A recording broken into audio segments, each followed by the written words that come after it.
do we start adding value to people? How do we start to develop our influence? Leading up is the greatest challenge for a leader in the middle. How do we use our influence to lead our boss? Most leaders want to have lunch. I got a text that said lunch is ready. Most leaders want to have lunch added to them.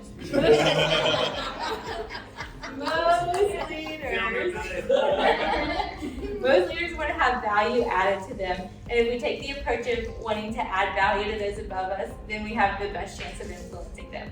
So our strategy should be to support our leader, guide the organization, and distinguish ourselves by doing our work with excellence, right?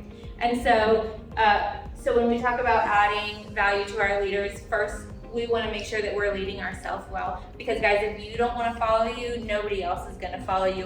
And if you're not leading yourself well, then guess who that responsibility falls to?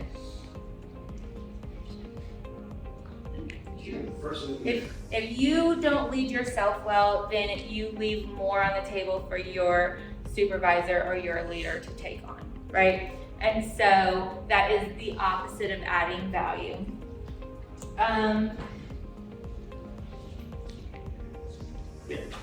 So that means, kind of it's easy to make decisions, but are you following up on your decisions? Are you doing what you're supposed to do? Are you managing your time, your priorities, and your emotions?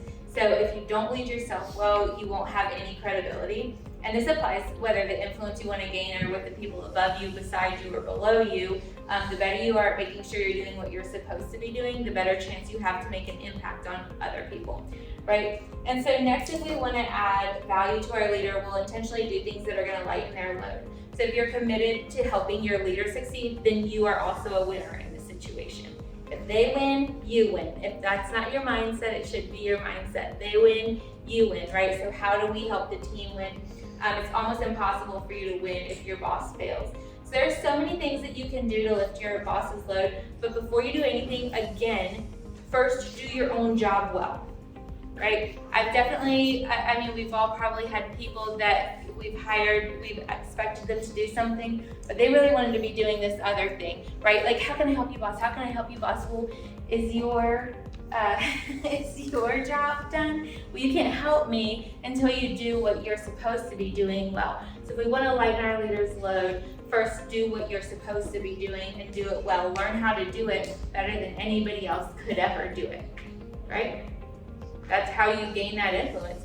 I'm doing my job, the job that I got hired for, and the job I got paid for, better than anybody else could ever do it, right? That includes learning and stuff like that. And so another way you can lighten their load is by providing solutions instead of problems. How often do you have somebody bringing a problem to your desk? Daily? Every day. Maybe hourly? Right?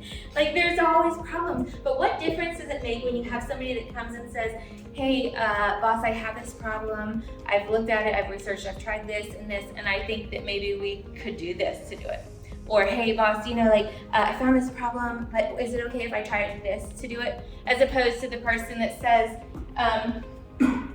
this isn't my problem, right? Here you go, I found a problem, but not mine. So, right? I don't pretend to be able to give advice, I just point out the trouble. And we all know those people that do it.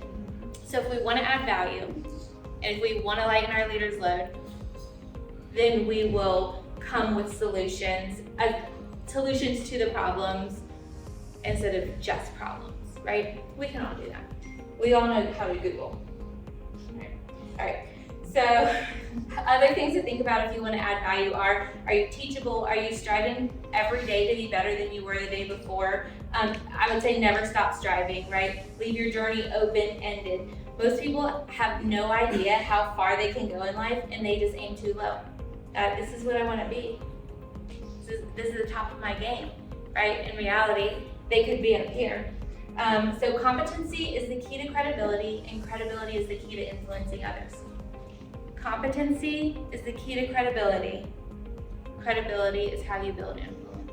So how do you become competent? Are you teachable? Are you learning? Are you wanting to grow and learn? That's going to make you valuable, the most valuable. And then do you know what your boss values?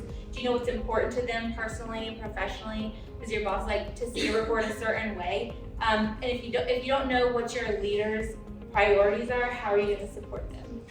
And one way to figure these out is relationships. And I'll tell you, the key to each and every level of building influence is a relationship. It's going to look different, right? Building a relationship with your boss is going to look different than building a relationship with your employees.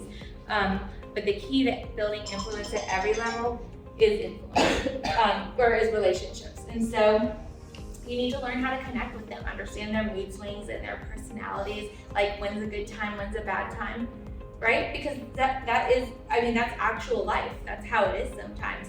Sometimes it's not a good time, sometimes it's, so then how do you become a go-to player? Zig Ziglar said there are no traffic jams on the extra mile.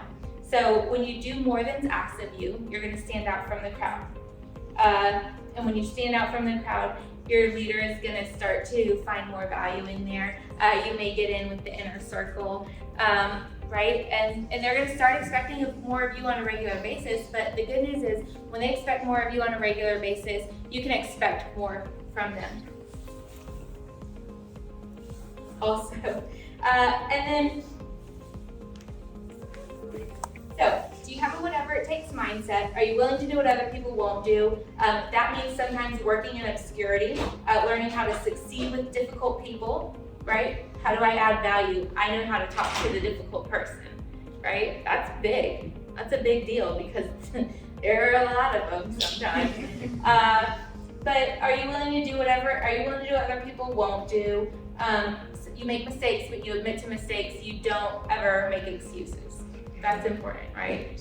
Don't be the one to say, well, because of this person and because of that person and this thing happened, that's why, right? Never make excuses, own up to mistakes, move forward, learn from them.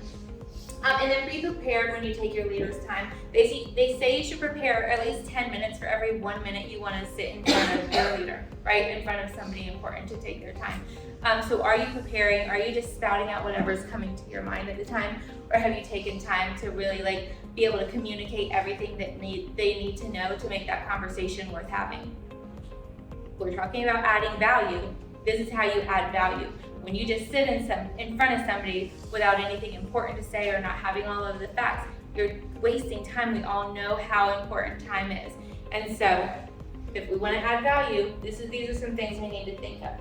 And then finally, don't make your boss think for you. I read something that goes like, if they ask questions because they can't think, we're in trouble. If they ask questions because they're lazy, they're in trouble. If they ask questions so that everybody can move faster, then we're headed for success.